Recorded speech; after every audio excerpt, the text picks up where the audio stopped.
Greetings, Cosmic Kinfolk. I've been gone for a minute, but I'm back with a jump off. Word to Little Kim. Happy New Year to everyone, and I hope you all had a wonderful year. Here's the forecast for the new year 2024. I've used 4 different tarot decks, and I'll be explaining the 4 different themes I see being in the spotlight this year. I consider readings of both tarot cards and any other divination to be like telling a story of some sort. With its own characters, motifs, themes, and structures, we are taken on a journey that hopefully opens us up to becoming wiser about this thing called life. As with all of my readings, I advise everyone to take what resonates and leave what doesn't. And be prepared, we are in for a doozy, because like I said, there have been some happenings, both that started last year and are continuing on to this year, 2024. Theme 1, Determination and Discernment. The underlying card for this theme was Strength, and we have the 5 of Pentacles, 5 of Swords reversed, and the Queen of Swords. The Strength card calls into focus the delicate and strenuous work of being empowered. That's the pretty core theme for this year. Being empowered, and what does it take to simply just hold on to your power and to actually use it. It takes conviction and precision to not only come into our power, but to also use our power properly. At the forefront of this forecast, the ability to parse through the various messages we are being presented is a necessary skill to have right now. It is the ability to self-govern, it is the ability to discern, and most importantly, it is trusting that our ability is leading us down the path aligned with liberation. I mean, personally speaking, I think liberation ought to be the goal for everyone, but unfortunately, it's not. And there are a few reasons for that. We can discuss that as well. I mean, a lot of people have different challenges, and liberation is not always something people have a clear concept of. And sometimes they do, and they choose otherwise, for whatever reason. Again, we can discuss that in the comments. But what we can discuss right now is the accompanying cards. 5 is a common number here, as we have 2 cards that have the number 5. 5 is a number of conflicts, and conflict often brings revelations. Rough ones, but necessary ones, because they can trigger a change. In this case, we have a change in our thinking and our practice. With the 5 of Pentacles, there's the practice of keeping what resonates and leaving what doesn't. With the 5 of Swords, it's changing the ways we engage with the treachery that gets placed before us. Think of the ways certain words are used and what meaning is applied to them. It's really Orwellian in a sense, especially in the media and politics. Like, who gets decided, or who gets to decide who's a victim and who's a victor? It kind of makes me think of that like Malcolm X quote, that sometimes the media will have you siding with the oppressor and going against those who are actually oppressed, but it's because the way things get framed and described can often leave us all confused. The picture can get really murky sometimes, but this part is where the Queen of Swords arrives. The creatrix of space to analyze and conceive. That is what the Queen of Swords embodies, or represents. A figure that can come along and be almost like a translator, and gives us the space to really examine whatever we're translating. What messages are we connecting with, and why? Words always reflect concepts, And identity is one of those concepts. You know, you think of nationalism, you think of national identity, you think of racial identity, gender identity, sexual identity. All these things are conceptual. And the words we use to describe and reflect whatever concept that we are embodying, that we're living, it can be something that takes work for us to come to a consensus about. And so it even leads us to the question of, who do we identify with when the media reports on happenings in Gaza, you know, or when the media reports on the resistance to Cop City in Atlanta, or when the CDC said only certain people would be affected by this ongoing pandemic, or when we learn about the exploitation of laborers in the Democratic Republic of Congo. Which, sidebar, I just recently learned that there's a difference between Congo and the Democratic Republic of Congo. Important to note. So when we have these conversations, again, the words that we use to describe a particular concept, in this case, a concept of two different nations. But I digress. These are the questions we are given space to ask at this time. So yeah, I wanted you, so you're welcome to drop down in the comments. Post-edit note, I want to specify and also clarify, it's the Democratic Republic of Congo versus the Republic of the Congo. Those are the two set names of the two different countries. I just wanted to add that in there. Yeah, post-edit note. So, moving forward. Theme 2, Celebration and Communion. The underlying card here was 3 of Staffs. And then we also have the 6 of Staffs, Shaman, or traditionally known as the High Priestess, and the Hermit reversed. The first thing that comes to mind is the wonderful lyric, "Celebrate good times, come on." That was flat, but you know what, it doesn't matter. I know it's kind of hard to do that right now, given the recent events, but clinging to those spare moments of joy can be a life-saving salve. It's important to note, though, that the best way to preserve this joy is by helping each other. No one is an island, and no one should be isolated, because isolation prevents us from seeing the full scope of life. If we only focused on the negative or the things that are going wrong, we end up spiraling almost. Yeah, spiraling into thinking that, you know, life is not worth living. At least sometimes that can happen. And then at the same time, we can't just, you know, be lost in only what's happening. That ignores reality. We need to have a balance. Moderation is key. Moderation. And when it comes to staffs and or wands, depending on the deck we're using, we're talking about the tool of ambition and will. Wands call for us to consider what drives our actions, the fires that make us move, and how we move. With the 3 of Staffs, vision and preparation are the root, and with the 6 of Staffs, self-esteem and victory are in the forefront.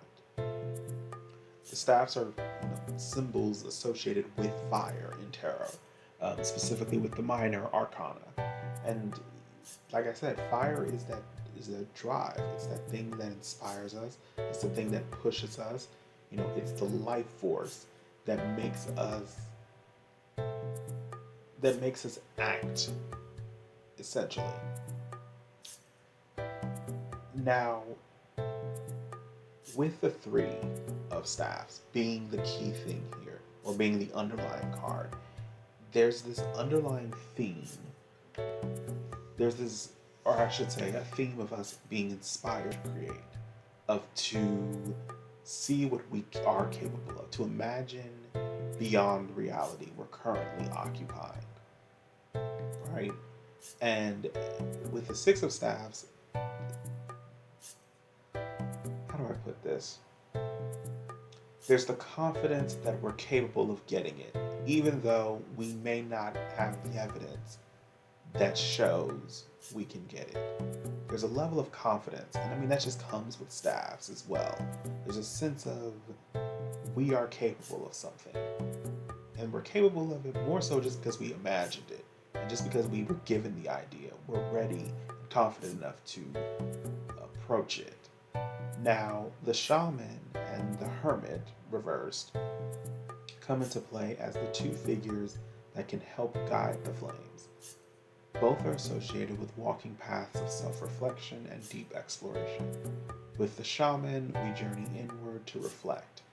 This exercise can take the form of shadow work, where we look at the things we might be ashamed of, afraid of, that we might feel guilty about. It can be in meditation or in prayer. It can be studying, different topics, different skills, different practices, so that we can, become more secure in them and more, just more rooted, and they can become more integral to our practices. It can be fasting or abstaining from some things. Removing some distractions from our attention so that we can focus ourselves and focus our time, our energy, and our space. I mean, regardless of what form it takes, the purpose is to foster our growth spiritually and holistically. So let's consider what spirits we might be feeding and what are those spirits feeding into our lives. Spiritual work, it is always an exchange. What we're giving, time, energy, space, sometimes money, and it's nothing wrong with expecting that to be fed back into us. There's a sense of, like I said, there's a sense of communion there, and that's kind of where the hermit reversed comes into play as well, where it kind of, the message it carries works with the theme here. Because with the hermit reversed, there's an aspect of self-discovery as well. At the same time, there's an aspect of exile, of being isolated in a way that resembles hiding more than healing. Some parts of our journey are meant to be walked in solitude, and some parts require us to hold someone's hand along the way. Look at the stories about the various protests against labor exploitation and genocide, climate change, the way, hell, even protests involving how the government has treated the pandemic. We can see that many people desire liberation. Many people desire a society that cares for them as human beings, cares for them, their bodies, their minds, cares for their spirits. And folks are imagining and demanding more. Again, even though they may have not seen that we're capable of more, they have a confidence in the fact that they have the idea for more.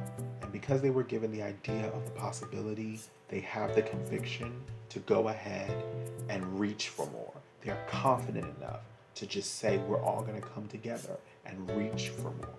And there's something really important about that. There's something truly important about having that in this moment. That we don't feel like we're alone in wanting just more out of life. Something that's more fulfilling. It's nothing that just constantly drains us of not being able to connect with our loved ones. But there's more to life than that.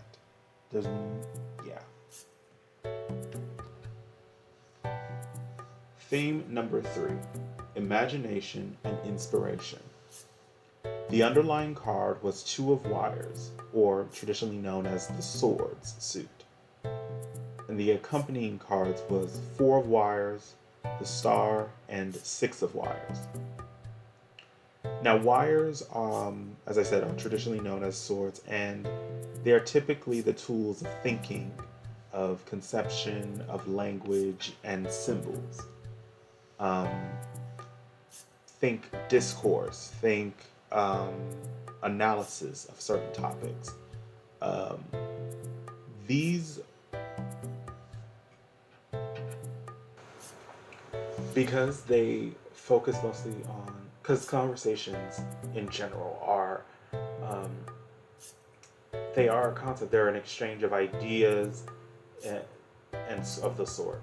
So the thing to consider in this reading is that there's a certain degree of privilege that comes with being able to stop and analyze a situation, right? Like being able to sit and intellectually dissect the events that are occurring before us.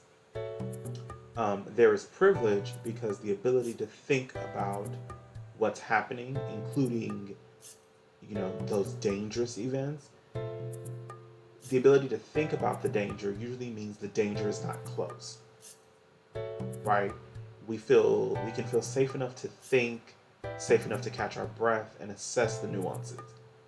Um, Whereas if the danger was in our faces, trying to analyze it could get us killed. And this is just like, it's a natural survivor instinct. If there is a tiger, it's easy to, think about a tiger's patterns and what a tiger looks like and discuss how to identify a tiger when the tiger has some distance. This could be spatial distance or even time, like somebody has a history of witnessing a tiger. But if the tiger was right outside your door, more often than not, you're going to figure out ways to get as far away from the tiger. You don't have time to examine its stripes, examine its claw sizes. You're trying to get away. So that's something to think about now when, those of us, myself included, who live maybe in the United States, were able to analyze or break down or have a discussion about what's going on in Palestine, in the Democratic Republic of the Congo, in Haiti, and all these different places. There's a distance between us and the actual danger, whether that be genocide, state-sanctioned violence, or the extreme exploitation that happens there. We have a distance that allows us to stop and discuss and defend and debate. The people there don't have that. The people there are in literal danger.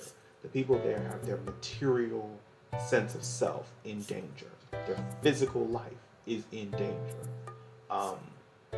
So that is something we keep in mind. And that's where like the Two of Wires card and its accompanying cards signal this theme of us realizing which position we're in and what can we do from that position. Right? Are we seeing the danger from a mile away, or is it inches from our space?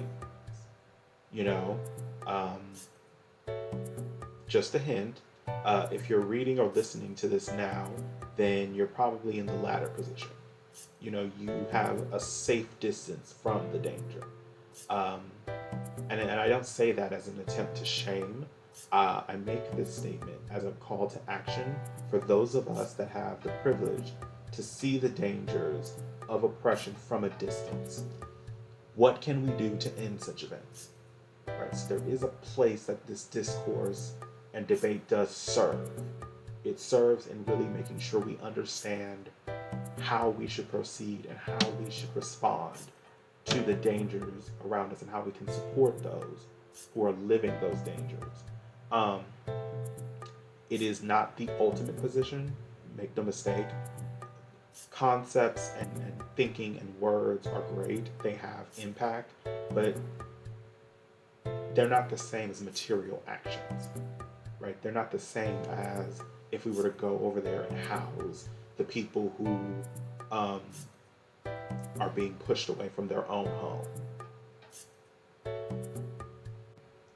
right? It's just the discourse allows us to examine where our heads are at, where our mentalities are. And when we understand where our minds are, we can understand how our minds are going to direct our material actions. That's where the star comes into play, the star card, a major arcana card. It's a symbol of hope. It's a symbol of faith. Um, and like the star is where the imagination and inspiration comes into frame. The star carries the message of, like I said, hope and faith, as it is a distant point of clarity with the mysterious darkness separating us from it. You know, like the star is this small point of light, and we don't know what's between us and it, but we can always focus on that small point of light when we're walking through the mystery that is life. We see it, but it's not quite within reach. And we're not sure what lies, like I said, we're not sure what lies between us and the star. However, it being within our scope of attention is a starting point and a mustard seed of sorts that can be worked with to discover what else is connected to that star. The second message that comes with the star is that all is not lost. Yes, we're seeing, you know, we're seeing a lot of heavy topics in the recent news. Climate change, economic turmoil, houselessness, all of that. But there's always a reason to hope. Times were not always horrid. So it's safe to believe that they won't stay horrid. It might take some work. Actually, it will take some work. But the thing about knowing history is knowing the great ways we can come together and we can learn how to do the work from those who came before us. You know, the 6 of wires and the 4 of wires card reversed come together to show that when we make decisions, something and or someone will get left behind. That's the hard part about decisions, such is the nature of things. The key point for us is to remember that we shouldn't leave ourselves behind. Choices will be made by us or they will be made for us. As much as we might love to hide under the covers until the storm is over, these times might require us to take a more active role in keeping ourselves afloat. That aspect is the cutting nature of decisions. Theme 4, Embodiment and Experience. So the underlying card was 6 of Calabash. Traditionally, it's known as Cups, and the card was reversed. And the accompanying cards was Omo Calabash, also known as Page of Cups, reversed. Ace of Cutlass, or Sword, reversed. And Baba Calabash, also known as the King of Cups. So as the final theme, it works as a pretty good way to complete this reading. Calabash, or cups, are vessels, and they are symbols associated with water in the minor arcana. Our bodies are also vessels, and our bodies are predominantly made up of water. The calabash holds the waters. Our bodies hold emotions, memories, and connections. As life constantly pours experiences into us, sometimes we have to decide if we are going to let the experience flow through us, or if we are going to hold on to those experiences. Sometimes we can be shaped or reshaped by the experiences, and sometimes we reshape those experiences. It's a matter of perspective and framing at times. With 6 of Calabash reversed, there is a message of us thinking about the past, but we're thinking about it in a way that's more fantasy than reality. An unhealthy sense of nostalgia, if you will. There's a pill that's been hard for many to swallow, so much so that they're hurting themselves. Right? Like this hard truth that a lot of people don't want to admit about current events and about recent events for the past, I would say, since 2020. There is no going back to normal. There is no going back to the way things were, because there have been huge events that have changed everything. Like socially, politically, economically, spiritually, just all around, these changes are irreversible. To cling to such a past hurts us more than anything because life and time will continue on. Omo Calabash reversed and the Ace of Cutlass reversed signal the results. Omo Calabash reversed and the Ace of Cutlass reversed signal the results of what happens when we don't learn to start over. There's a need for us to relearn our bodies and our connections to ourselves and to each other, and relearn the meanings that each part holds.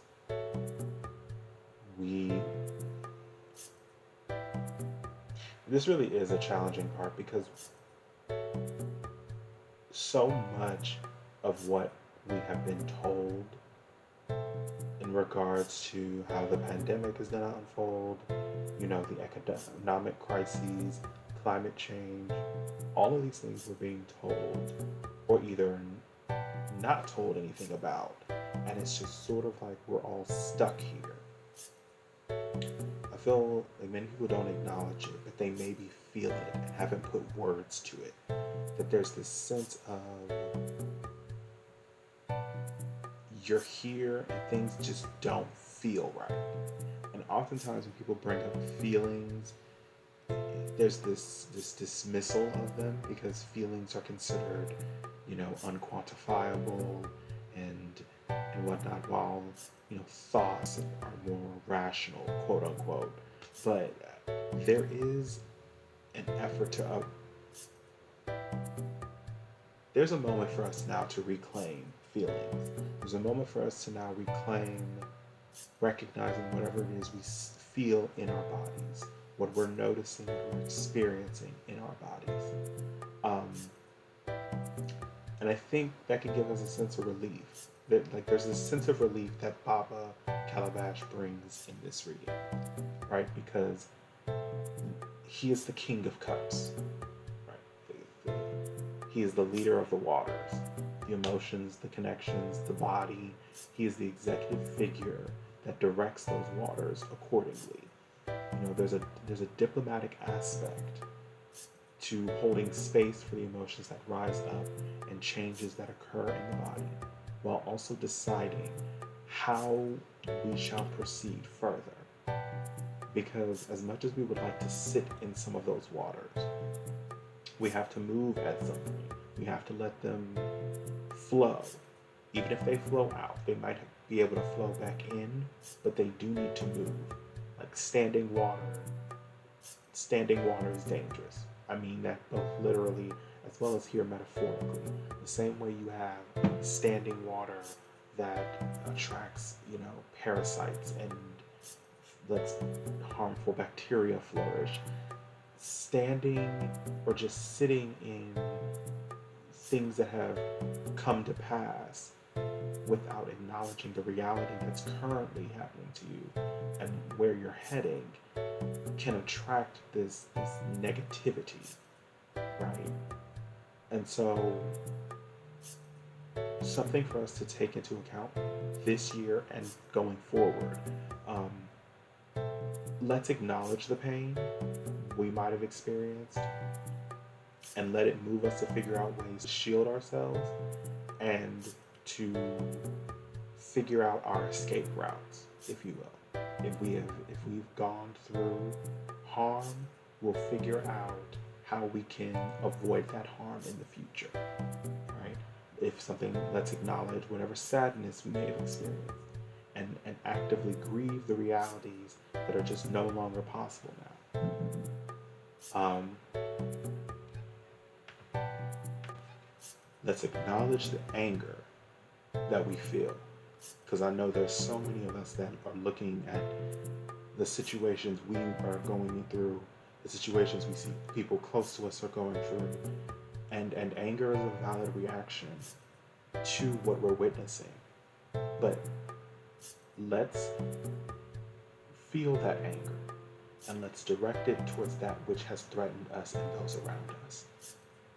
Let it drive us to form new ways of practicing so that we can protect ourselves from the source of this anger. So here is my summation of sorts for the year 2024. We can expect this year, like many before, to be a mixture of great and wonderful things and tough and dreadful things, such as life. We have to take the good with the bad, like I said before. That's just a part of living in reality. On one side, we are immersed in deception, trauma, and stagnation that leaves us depleted. I mean, there's only so many times we can be lied to and gaslit by media, by politicians, by corporations, before we start to lose hope. But on the other side, there's a reminder that we can affect the world as much as the world affects us. Think the Strength card, think the Queen of Swords, think the Star, think the King of Cups card, Baba Calabash. These are figures of power, and these are figures that you can use their power to act their will upon the world. It's the same, and even thinking of the Wands cards, the Three of Wands and the Six of Wands, there's reason for us to act. And we act because we need to survive. It's a call for us to shake off the insulation that we might have been hiding under and step out and act. And we have to do so with our chests. Okay, we can't just half do it. We have to really commit and act from a place of conviction.